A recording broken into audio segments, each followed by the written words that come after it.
I'm Dr. Tiffany Lamont, and this is my husband. Coach Lamont. And today we're going to be doing a taste test on the Huel Black meal replacement.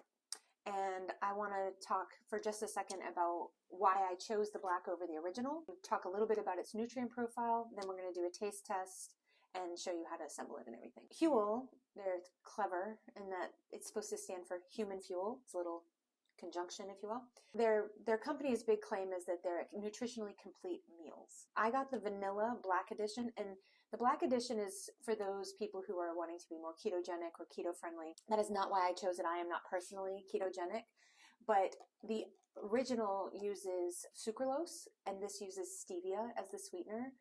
I honestly think both of them taste a bit janky, but if I would choose stevia over sucralose if I had a choice. I don't necessarily care that this has a lower carbohydrate profile overall, but if that was important to you, you might want to choose the black one over the regular one. This is supposed to be a meal replacement, so it's offering 400 calories.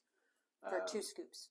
40 grams of protein, 24 grams of carbs, 17 grams of total fat. A lot of protein in this meal. This is super high protein. If you wanted to, if you didn't need a whole meal, I suppose you could use this as a snack. 200 calories for a scoop. It's got 20% of a daily allowance for vitamin D, 50% of iron, the biotin, 40%, selenium, 60%, no, copper, 56, vitamin C, 66. Everything else is that's 25% percentage. lower. Those are percentages. Yes, everything else is probably in the 25 or 20% or less range. Okay, so if you were thinking of this as like part of a complete daily meal regimen, having it somewhere in the 20 to 25% range would make sense because you're going to have 3 or 4 more of these throughout the course of the day if you were going to use this as your only source of nutrients. So when you think of it, if you were to think of a 2,000 calorie diet, if you were to divide that into 400 calories, you would need 5 of those to complete the day. So 20 to 25% seems reasonable if they were really trying to adjust for the complete nutrition of a human. Everything that they produce is vegan. Of course, you don't have to be vegan to eat vegan stuff. Right. Except for him. He's not super keen on the whole vegan thing. Instantly shoot up to a 6 or 7 if we had like diced chicken in there or something like that. To have some kind of meat in there. Like I was saying, I'd love to have some diced chicken or some ground meat in there. No matter what it is that I make, if it's vegan, you're like, it would be so much better if it had chicken, if it had beef, if it had, an egg in it. In terms of micros, though, I don't want to be fair. There are other things in here that I didn't mention that are above 25%. Okay. So I don't want anybody calling me out and be like, whoa, there's 33% of vitamin B12. It's in there. Okay. I was calling out the big ones. So what is, the ingredient list is lengthy, but kind of run down through the top ingredients. Major source of protein is pea protein. There's which flaxseed. generally has a slightly gritty kind of texture, so we'll see if that comes through. Brown rice protein. Also. Tapioca flour. Sunflower oil powder, organic coconut sugar, then natural flavors, maltodextrin. So then we start getting into all the chemical names. Green tea extract, steviol, oh gosh, does that mean there's caffeine in this? I hope not for your sake. I hope not for my sake. Or for my sake, actually. Right. Yeah. So let's see how it tastes. I made one earlier, or we made one earlier. This is vanilla flavor. They have other flavors. I just went simple. This is kind of funny. I expected this because of the loop to be attached, but it's not. I think this is a design flaw. I said that actually in my unboxing video. This is definitely going to get lost. I wonder, a loop seems like maybe it's to go on your... To like carry it? Yeah, I don't know. Or to attach it to a bag? I don't know. So that if you lose the bottle, at least you still have the cap. The angle's kind of weird, isn't it? It is a little bit weird. It tastes good. Yeah. What is it, vanilla? Yeah. It tastes good. The consistency is what you'd expect from like any other kind of protein powder, maybe a little thicker. And I can totally taste the stevia. I don't love the taste of stevia. It has this sort of like tangy. I don't like it that much either. But yeah.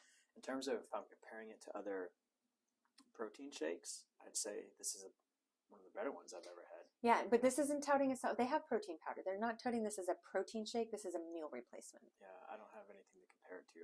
We'll have to decide if it makes you feel satisfied and full.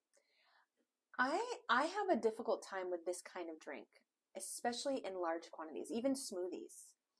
The consistency is what gets me. No, I would not say that this consistency is any worse than any other one I've had. It's actually pretty smooth. The little thingy inside does a good job. Yeah, there's a little strainer inside there. Yeah, that sort of breaks up the clumps, I guess. But I just have a little bit of a difficult time with the consistency of smoothie type things. Mm. It's not bad though. No, it's not bad. And again, in a pinch, it could be good. Yeah, I don't think I'm replacing food with it, but if I needed, like you said, a snack or a meal, or I needed a protein boost, yeah, I would probably like to compare it to a protein drink. Well, if it's just protein powder, you can be assured that none of those micronutrients and carbohydrates and fats are going to be like that. It's going to be just, you'd have to compare their protein powder if that's what you wanted to compare. This is really meant to be like a meal. So there is a company, Kachava is another company that makes something like this. I've never tried it. Maybe I'll try it in the future. I've heard that theirs tastes really good. So in order to make a full meal, this is pretty handy. The container has this little line that's 500 mils of water, and you add 2 scoops. So if you didn't want a full one or you wanted a larger one, you could adjust it up or down. You can always adjust the consistency. I tend to prefer a smoothie or a protein drink that is a little bit less thick. So I'm anticipating that I would probably want more water in relation to the protein. But I'm going to do it the way that it's instructed so I can get a feel for what it's like. So I've already put the water in. It has this little grate that helps to break up the clumps. See if it works.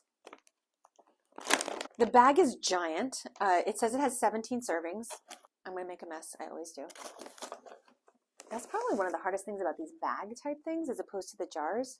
Less waste, but I don't know if it's really less waste because they're harder to recycle. Like less volume of waste, but the plastic cup kind or the jug kind, at least it's a recyclable container. So I don't know if that's actually better or not. Then you put the little grill on, and then you says to shake it for 10 seconds. If you've seen the video about our hot and savory, you should be careful when you're doing this if you're Nathan. Let's see. So this is vanilla black edition. Haven't tried the regular, haven't tried the other flavors. This is just the black edition. I figured I'd start with something simple. Okay, more shaking required. Bit chunky. Less chunky. You can definitely tell this is a vegan protein powder. You know, all the protein powders have their pluses and minuses. If you're using like egg albumin, it tends to be like really frothy. If you're using anything vegan, it tends to be sort of gritty. If you're using whey protein, it's going to constipate the bejesus out of you. Probably the biggest negative with vegan is you need multiple sources of protein in order to get a complete protein. If it's just pea flour or this and that, it probably needs a couple of other things to really have a balanced profile of amino acids. So some closing thought. I think if you are looking for something quick, convenient, this could totally work for you. If you are someone that is carb conscious, this could be a good option for you. I think if you don't like the taste of stevia, you might not love that component of it. I would be totally willing to try the other versions to see if I prefer them. And as far as the nutrient profile, the ratios that they have here, you know, when you look at the data of whether it's, you know, how much protein, how much carbohydrate, how much fat, first of all, every human is different and it varies wildly. And what works for one person does not necessarily work for another. As humans, we need all 3 components of those. And it can be as high as like a 1 gram per pound recommendation of protein all the way down to like a 0.8 gram per kilogram and everything in between. And people tend to get on a soapbox and really feel strongly about things. But when we actually look at it, it's hard to know. Nutrition research to be done well is actually very, very difficult. It's difficult to control enough variables. Here's an example. If we wanted to know if broccoli was like super great for you, we can't ethically raise a baby on only broccoli and see what happens because we know that that would not be diverse enough and there would be problems. So when you start to account for all of the variables and then controlling someone's nutrition is really difficult. This company did a research study. Now, keep in mind, self-funded research is always something that you should be critical and, you know, wise about consuming. But what I will say is the fact that they even did a study and that they're trying is a big step in the right direction. To the best of my memory, give a summary of what they did. So there was about 20 subjects in it, and they were, I think the average age was 31. And in this study, they consumed the regular, not the black edition, and not the hot and savory meals, but the regular version of the Huel powder. and they calculated everybody's caloric needs, and they encouraged them to have their full calorie needs just of that product over the course of 30 days. What they found is that consistently people did not meet their caloric requirements. They tend to be below. Then I'm going to just see if I can remember some of the details. They had some weight loss generally across the board. I think there was like a couple of subjects that didn't lose weight, but there was some weight loss, which one would expect. Reported that several micronutrients improved. Vitamin D was one of them, which is really interesting because, vitamin D is one of those nutrients that's really hard to absorb because we don't normally consume it through what we eat. We make it from the sun through our skin. So that's an interesting finding. A couple of other fat-soluble vitamins went down, but apparently a couple of the subjects were already above normal, and I think there was A and E. Don't quote me on that. If I'm wrong, I'll put the correction down here. And then, so I'll see if I can find a list, and I'll maybe list them here, of some of the positive changes that were noted in the study in terms of micronutrients. And I just wanted to take a second to sort of reflect on the concept of, why maybe they didn't consume all of their calories. So there's a few possibilities there. One, this is a pretty high, the regular one is pretty high in fiber. You would probably feel pretty full, especially consuming it with all this liquid. It would be hard to consume that many calories because you probably would actually feel full. They don't recommend this, or they don't advertise this as a weight loss supplement, although there's probably a real possibility it could be used in that way for a couple of reasons. One, you're very aware of your caloric consumption. It's very high in fiber. It has a good balance of nutrient profile. It has the micronutrients that you need throughout the course of the day. So it could be used in that way. Do I recommend that? In general, no. And let me tell you why I wouldn't recommend that. One, it is an entirely unsatisfying way to consume all of your calories is through liquid. There's a lot of psychology that goes into eating. So this would be very socially isolating. If every time you went out, everybody else was eating a meal and you're drinking your shake. The sustainability of that, I would say, is epically low. Like, you might be able to dive into that and dig into that for, say, a week or even a month, but the reality of doing that for the rest of your life, highly improbable. But to be fair to the company, that's not the way that they're advertising it. They really advertise it like, replace your most inconvenient meal of the day, which I think is totally valid. I think that's actually a really good way to use these types of products. The other thing is let's step back for a second to sustainability.